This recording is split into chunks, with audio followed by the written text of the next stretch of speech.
नमस्कार। मैं हेना प्रसून बहुत बहुत स्वागत करती हूँ आप सबों का अपने चैनल हेना प्रसून एस्ट्रोलॉजी में। ज्योतिष के इस नए कार्यक्रम में आप सबों का स्वागत करते हुए मुझे बहुत खुशी हो रही है। और आइए जल्दी से जानते हैं आज के नए कार्यक्रम में नया क्या है। तो देखिए 28 मार्च 2023 से देवगुरु बृहस्पति अस्त होने जा रहे हैं।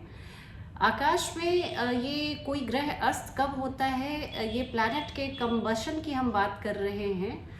तो जब गुरु बृहस्पति सूर्य देव से 11 डिग्री के ऑर्ब में आ जाते हैं ईदर साइड, तो हम इसे कंबशन की स्थिति कहते हैं। तो गुरु बृहस्पति अस्त होने जा रहे हैं और आज के कार्यक्रम में हमारी चर्चा का यही विषय है। सभी 12 चंद्र राशियों पर ये भविष्यवाणी भविष्य फल आधारित है। आप इसे अपनी चंद्र राशि के हिसाब से देखिए और लाभान्वित होइए। कार्यक्रम को शुरू करने के पहले मैं अपने सभी प्रिय दर्शकों से आग्रह करूंगी कि आप मेरे चैनल से जुड़िए, मेरे चैनल को सब्सक्राइब करें। और ऐसे दर्शक जो हमारे कार्यक्रम को रेगुलरली देखते हैं पर जिन्होंने अभी सब्सक्राइब नहीं किया, या ऐसे दर्शक जो हमारे चैनल पे नए आए हैं, उनसे मैं आग्रह करती हूँ कि आप जल्दी से जल्दी मेरे चैनल को सब्सक्राइब करें। वीडियो को पसंद आने पर लाइक करें और इसके लिंक को अपने फ्रेंड्स और फैमिली में साझा करें, शेयर करें। आइए बहुत जल्दी एक छोटी सी चर्चा मैं कर लेती हूँ। गुरु बृहस्पति अस्त होंगे तो क्या होगा, और किसी भी ग्रह के अस्त होने की क्या स्थिति होती है, क्या वजह होती है और उससे क्या परिणाम निकलकर सामने आता है, इस पर हम एक संक्षिप्त चर्चा करेंगे। उसके पहले आप कुछ डेट्स को नोट कर लीजिए। गुरु बृहस्पति 28 मार्च 2023 से 27 अप्रैल 2023 लगभग एक महीने तक अस्त रहेंगे, कम्बस्ट रहेंगे और ये सन के बहुत क्लोज आ जाएंगे। और जब सूर्य के पास कोई बहुत ज़्यादा पास कोई ग्रह आ जाता है तो वो अस्त हो जाता है, अपनी चमक अपनी रोशनी को सूर्य के चकाचौंध में खो देता है। इसे ही हम साधारण भाषा में अस्त होना कहते हैं और अंग्रेजी में कम्बस्ट होना कहते हैं। हर साल गुरु बृहस्पति सूर्य से कम्बस्ट होते हैं, पर ये वाली कम्बशन बहुत इम्पॉर्टेंट है क्योंकि इसी अस्त होने के इस एक महीने के दौरान ही गुरु बृहस्पति अपने साइन को भी चेंज कर रहे हैं, अपनी राशि को भी परिवर्तित कर रहे हैं और अब वो मीन राशि से अस्त की अवस्था में ही मेष राशि में प्रवेश करने वाले हैं। 22 अप्रैल 2023 को गुरु बृहस्पति मीन राशि को छोड़कर अपनी स्वराशि मीन राशि को छोड़कर मेष राशि में अपने मित्र की राशि मंगल की राशि में प्रवेश कर जाएंगे। और ये 22 से 27 अप्रैल तक का जो समय है, ये 5 दिनों, इन 5 दिनों का वो मेष राशि में अस्त रहेंगे। तो कुल मिलाकर हमारी 3 राशियां अफेक्टेड हो रही हैं। एक तो धनु, मीन और मेष। धनु और मीन की लॉर्डशिप है गुरु बृहस्पति के पास और अब वो अपनी राशि को छोड़कर मेष राशि में जा रहे हैं। तो ये जो चर्चा का विषय है वो इस पर भी है कि हम गुरु बृहस्पति के कम्बशन को अच्छा नहीं मानते, क्योंकि गुरु बृहस्पति को बहुत सारे ऐसे पोर्टफोलियोज मिले हुए हैं जो बहुत हमारी लाइफ के लिए बहुत महत्वपूर्ण हैं। किसी भी स्त्री की कुंडली के लिए गुरु बृहस्पति उनके पति के कारक होते हैं, कारक ग्रह माने जाते हैं। धन, संपदा, व्यापार, बिजनेस, संतान, शिक्षा, इन सब के कारक माने जाते हैं। इसके अलावा वो रिस्पेक्ट और धर्म के भी कारक माने जाते हैं। कोई ऐसा ग्रह जब इतने इम्पॉर्टेंट विभागों का कारक होने के बाद अस्त हो जाए तो एक इसे बहुत कोई सुखद स्थिति तो नहीं कही जा सकती, लेकिन बहुत सारी राशियों के लिए ये जो हमारे प्रधानमंत्री मोदी जी कहते हैं कि आपदा को अवसर में बदलिए, तो ये वो समय है कि हम आपदा को अवसर में बदल सकते हैं। और एक बहुत इम्पॉर्टेंट बात, जब गुरु बृहस्पति मीन राशि को छोड़कर मेष राशि में जाएंगे और कम्बस्ट ही रहेंगे, तो इस समय वो दोनों राशियों की एनर्जी को कैरी किए हुए रहेंगे और अस्त होने की अवस्था में ये किस तरह से हमारी ये जो एनर्जी बनेगी वो हमारी लाइफ में किस तरह से पैन आउट होती है, ये शोध का विषय जरूर रहेगा। गुरु बृहस्पति के कंबशन को आप 12वें काल पुरुष की 12वें भाव से भी देखिए, और मेष राशि जो उनकी पहली राशि है, पहला भाव है, वहां से भी देखिए। तो ये एक लंबी छलांग लगाने का समय है कि गुरु बृहस्पति सीधे 12वें घर से पहले घर में आ रहे हैं, और 12वें घर की एनर्जी बिल्कुल अलग होती है।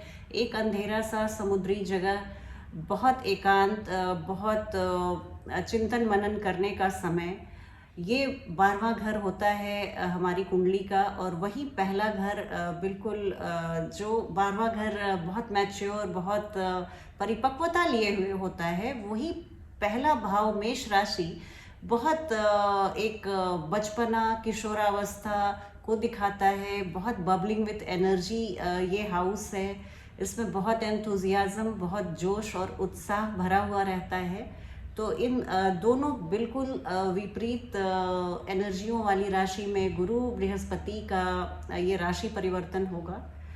और ये एक संक्षिप्त चर्चा के बाद मैं अब आपको जल्दी जल्दी बताती हूँ कि आपकी चंद्र राशि के हिसाब से ये गुरु बृहस्पति का जो कंबशन है 1 महीने का, ये राशिफल 1 महीने के लिए है, जो कंबस्ट होते हुए गुरु बृहस्पति क्या परिणाम हम सबके लाइफ में लाने वाले हैं, ये हम जानेंगे।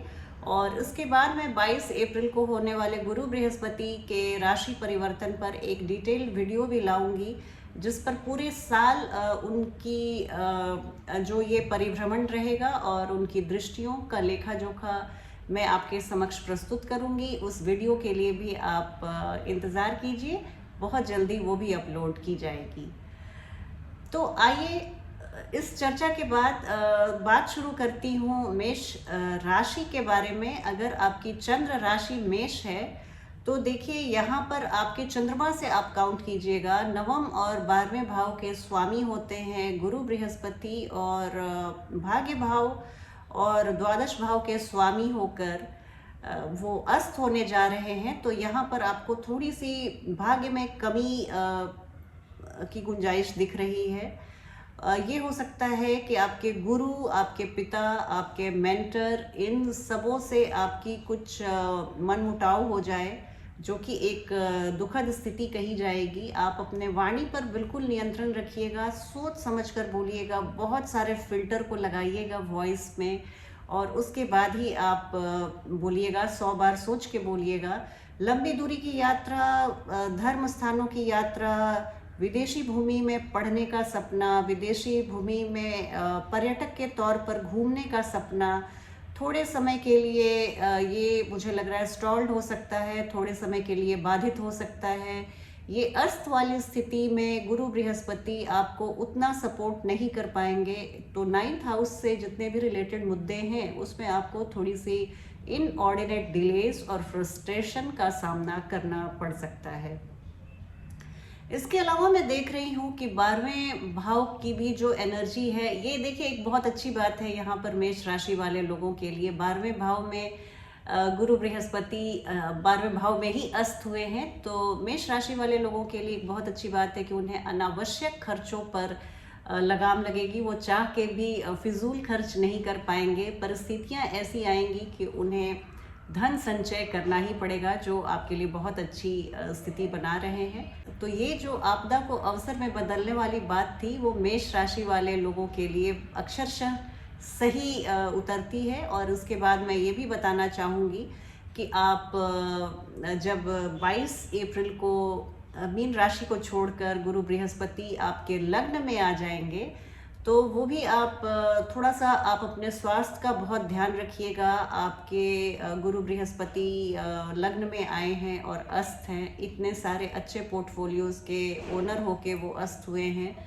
तो आप हो सकता है आपके पिताजी की तबीयत में, या आपके गुरु, आपके टीचर्स की तबीयत थोड़ी सी ख़राब हो सकती है, तो आप इसका ध्यान रखिएगा। और इसके अलावा आप लग्न में थोड़ी सी आपके मान मर्यादा प्रतिष्ठा पर आंच ना आए, इसके लिए आप बहुत ध्यान रखिएगा। आपके सेल्फ कॉन्फिडेंस और आपका जो सेल्फ इमेज है उसमें कोई उसमें कोई गिरावट ना आए, इसका आप बहुत ध्यान रखिएगा। चलती हूँ अगली चंद्र राशि वृषभ राशि टॉरस के बारे में बात करूँ। अगर टॉरस आपकी मून साइन है तो देखिए यहाँ पर आपके अष्टम और एकादश भाव के स्वामी होकर गुरु बृहस्पति अस्त होने जा रहे हैं। ये आपके लिए भी बहुत अच्छी बात है। ये जो हमने कही आपदा को अवसर में बदलने वाली बात, वो आप ज़रूर कीजिएगा। अष्टम भाव के स्वामी अगर अस्त होते हैं तो ये हमारी स्थिति, हमारे जीवन में एक बहुत बेहतरीन स्थिति लाते हैं, क्योंकि अष्टम भाव से संबंधित जो आकस्मिकता जुड़ी हुई है, जो सडननेस जुड़ा हुआ है एर्थ हाउस से, वहाँ पे लगाम लग जाएगी। 1 महीने के समय को आप बहुत स्टेबल होकर गुजार सकते हैं, बहुत ही जीवन में स्थायित्व रहेगा। और इसके अलावा लेकिन अगर आप विदेशी भूमि में पढ़ना चाह रहे थे या आप रिसर्च स्कॉलर हैं, आप पीएचडी कर रहे हैं, तो वहाँ पर मैं थोड़ी खलल देख रही हूँ, थोड़ी रुकावटों का सामना करते हुए आपको देख रही हूँ। और एकादश भाव में गुरु बृहस्पति का अस्त होना एक अच्छी स्थिति नहीं है, क्योंकि एकादश भाव हमारा लाभ भाव है और यहाँ पर गुरु बृहस्पति हमारे लाभ के, हमारे जॉब, प्रोफेशन, व्यापार सबके कारक होकर अगर जो लाभ भाव में अस्त हो गए हैं, तो ये वहाँ आपको हो सकता है लॉन्ग टर्म इन्वेस्टमेंट अभी करने का बिल्कुल समय नहीं है, या नए निवेश तो आप बिल्कुल नहीं कीजिएगा। जो आपने पहले के निवेश किए हुए हैं वहाँ पर आपको थोड़ी सी रुकावट का सामना करना पड़ सकता है। थोड़ी मुनाफा, उतनी अच्छी स्थिति मुनाफा के लिए नहीं बन रही है, तो इन सब का आप ध्यान रखिएगा। बड़े भाई के स्वास्थ्य का ध्यान रखिएगा। और नए मित्र बनाने का ये समय नहीं है। इस समय आप किसी धोखे के शिकार हो सकते हैं। और जब यहाँ से गुरु बृहस्पति आपके 12वें भाव में चले जाएंगे, तो 12वें भाव से भी संबंधित आपको एक अच्छी बात जो परिणाम मिलके उभर के सामने आएगी, वो है कि आपके अनावश्यक खर्चों में कमी लाएंगे। हालांकि ये बहुत कम दिनों का समय रहेगा। जब आपके मेष राशि में 12वें भाव में गुरु बृहस्पति आएंगे तो 5-6 दिन का ही समय रहेगा, पर उस दरमियान आपको खर्चों में अच्छी खासी कटौती देखने को मिलेगी। आप धन संचय करते हुए दिख रहे हैं, और अगर नींद नहीं आने की बीमारी थी तो आप इस समय बहुत अच्छी नींद लेते हुए दिख रहे हैं। ये थी वृषभ राशि वाले लोगों के लिए, जातकों के लिए एक छोटी सी चर्चा। आइए अब अगली राशि की ओर बढ़ते हैं। अगर मिथुन आपकी चंद्र राशि है तो देखिए आपके सप्तम और दशम भाव के स्वामी होकर गुरु बृहस्पति आपके दशम भाव में अस्त होने जा रहे हैं। 10th हाउस में जुपिटर कंबस्ट होने जा रहे हैं। तो ये देखिए आपके दाम्पत्य, आपके बिजनेस पार्टनरशिप, आपके जॉब, आपके प्रोफेशन के लिए ये एक अच्छी स्थिति, सुखद स्थिति नहीं कही जा सकती। बहुत ही इम्पॉर्टेंट 2 केंद्र के स्वामी होते हैं आपके लिए। तो ये 2 बहुत महत्वपूर्ण भावों की ओनरशिप है। और यहाँ पे जब जुपिटर कंबस्ट हो जाएंगे तो आपको कुछ दाम्पत्य जीवन में खटपट ना हो। अपने वाणी पर बहुत नियंत्रण रखिएगा। जीवन साथी से कुछ भी कटु संवाद ना पनपने पाए, इसका ध्यान रखिएगा। बिजनेस पार्टनर्स के साथ भी आप बहुत सहज होके और बहुत ट्रांसपेरेंसी से बात कीजिए। कुछ भी दुराव छिपाओ, ये जीवन साथी हों या आपके व्यापार के साझेदार हों, इन लोगों से आप बातचीत में साफगोई बरतिए। कुछ भी आप उनसे बातों में कुछ लाई, डिसीट, ऐसी चीज़ों को आप मत शामिल कीजिए। आप बिल्कुल अपराइट रहिए। कंबशन की ये जो 1 महीने की अवधि है, ये आपके लिए 7th हाउस मैटर के लिए अच्छी नहीं दिख रही है। आप अपने पब्लिक इमेज का भी ध्यान रखिएगा। इसके अलावा मैं देख रही हूँ कि 10th हाउस में जब 10th हाउस के लॉर्ड होकर 10th हाउस में ही गुरु बृहस्पति आपके कंबस्ट हुए हैं, तो आप अपनी बात को, मैं देख रही हूँ कि आप अपने बॉसेस को, वरिष्ठों को समझा नहीं पाएंगे। आपने कितनी मेहनत की है, कितने शिद्दत से आपने अपने ऑफिस को, अपनी कंपनी को, अपने ऑर्गेनाइजेशन को क्या क्या आपने खून पसीने से सींचा है, ये सभी बातों को कोई नहीं देख पाएगा। सभी जैसे गुरु बृहस्पति कम्बस्ट हैं, सूर्य की रोशनी, सूर्य के प्रकाश में के चकाचौंध में उनका कोई अस्तित्व नहीं रह रहा है। ठीक इसी तरह की स्थिति आपके वर्क प्लेस पर आपकी होने जा रही है। और लेकिन अच्छी बात यह है कि आप ये अवधि बहुत छोटी है, 1 महीने का समय है। इसको आप डट कर इसका मुकाबला कीजिए। और जैसे ही गुरु बृहस्पति अगले भाव में, आपके एकादश भाव में चले जाएंगे, तो वहाँ पर मैं देख रही हूँ कुछ दिनों के लिए आपको बड़े भाई के तबीयत खराब होने की संभावना ना बने, इसका आप ध्यान रखिएगा। आपके लाभ में, आपके इन्वेस्टमेंट में, आपके निवेश में मैं मुनाफा कमाते हुए आपको नहीं देख रही हूँ। कंबशन की स्थिति को आप बहुत शांति से इस समय को गुजारिए। बड़े आर्थिक फैसले लेने का समय नहीं है। जो भी आप फाइनेंशियल डिसीजन लें, आप अस्त की अवधि के बाद ही लें, यही आपके लिए श्रेयस्कर रहेगा। इसके अलावा जब गुरु बृहस्पति 11th हाउस में जब जब अस्त की स्थिति खत्म हो जाएगी, उसके बाद आप यकीन मानिए आपके लिए बम्पर मुनाफा कमाने के लिए और बम्पर आर्थिक लाभ होने की संभावना को मैं देख रही हूँ। तो ये थी मिथुन राशि वाले लोगों, जातकों के बारे में एक संक्षिप्त चर्चा। आइए अब बात करती हूँ कैंसेरियंस के लिए। कर्क राशि, अगर कर्क आपकी चंद्र राशि है तो देखिए आपके षष्ठम और नवम भाव के स्वामी होकर गुरु बृहस्पति आपके नवम भाव में ही अस्त हुए हैं। पिताजी के तबीयत के बारे में बहुत ध्यान रखिएगा। पिताजी, गुरुजी, आपके जो मेंटर हैं, आपके जो वेल विशर हैं या पिता तुल्य जो फिगर आपकी लाइफ में हैं, उनका आप बहुत सम्मान कीजिए। उनसे कुछ कड़वे वचन बोलकर आप दूरियां मत पाल लीजिए। कुछ अप्रिय वाणी का इस्तेमाल आप इन लोगों के सामने मत कर लीजिए। ये मैं आपको सलाह दूंगी, ज्योतिषीय सलाह दूंगी। इसके अलावा मैं आपको ये भी बताना चाहूँगी कि आप अगर फॉरेन लैंड में आप ट्रैवल के लिए, टूरिज़्म के लिए जाना चाहते थे या विदेशी धरती से शिक्षा अर्जित करना चाहते थे, हायर स्टडीज़ और लर्निंग के लिए आप जाना चाहते थे, तो कुछ आपके वीज़ा पीआर में कुछ प्रॉब्लम्स आ सकती है, कुछ डिलेज़ का आप सामना करना पड़ सकता है आपको। और इसके अलावा मैं ये भी देख रही हूँ कि धर्म विमुख हो सकते हैं। मंदिरों में जाना, पूजा पाठ करना आपको अरुचिकर लग सकता है। लेकिन आपके लिए सबसे अच्छी बात यह है कि षष्ठम भाव के स्वामी जब अस्त होते हैं तो हमारे दुश्मनों की खैर नहीं होती। आपका हेल्थ बहुत अच्छा रहने वाला है और आप अपने शत्रुओं पर बहुत दबदबा बनाए रखने में कामयाब रहेंगे। शत्रु आपके सामने बिल्कुल प्रभावी नहीं हो पाएंगे। और ये एक आपके लिए, कर्क राशि के लिए, जातकों के लिए बहुत ही अच्छी स्थिति बन रही है। जब गुरु बृहस्पति राशि चेंज करेंगे, साइन चेंज करके जब आपके 10th हाउस में आ जाएंगे, तो वहाँ पर आपके जॉब में, प्रमोशन में, इंक्रीमेंट में मैं थोड़ी डिलेज देख रही हूँ। आपके फ्रस्ट्रेशन को देख रही हूँ। आपके जॉब, आपके ऑफिस में आपको किसी षड्यंत्र का शिकार होते हुए देख रही हूँ। वहाँ पर स्थिति मैं थोड़ी सी गंभीर देख रही हूँ। लेकिन जैसे ही ये अस्त वाली स्थिति 27 अप्रैल को ख़त्म हो जाएगी तो आपके लिए एक राहत की सांस आएगी और वहाँ से फिर आपके जॉब, करियर और प्रोफेशन, आपका व्यापार, बिजनेस, सब कुछ मैं सीधे बहुत तेज़ गति से बढ़ते हुए देख रही हूँ।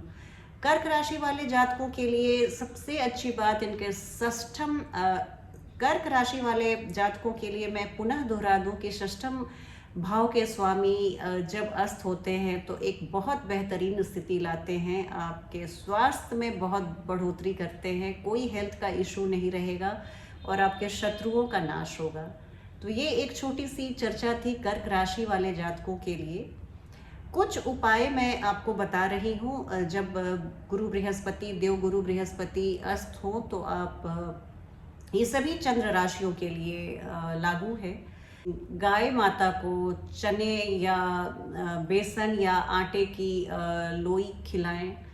आप गुड़ और चने का दान करें। आप इसके अलावा केले के वृक्ष की पूजा करें, केले के वृक्ष के नीचे बृहस्पतिवार के दिन दीपदान करें। और छोटे बच्चों को बेसन के पकवान, बेसन के लड्डू आप वितरित कीजिए।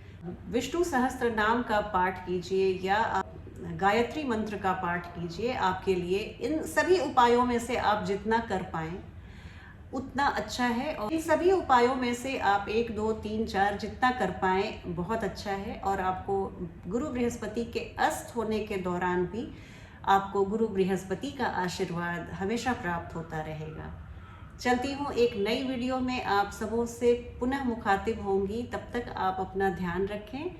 जय हिंद, जय भारत।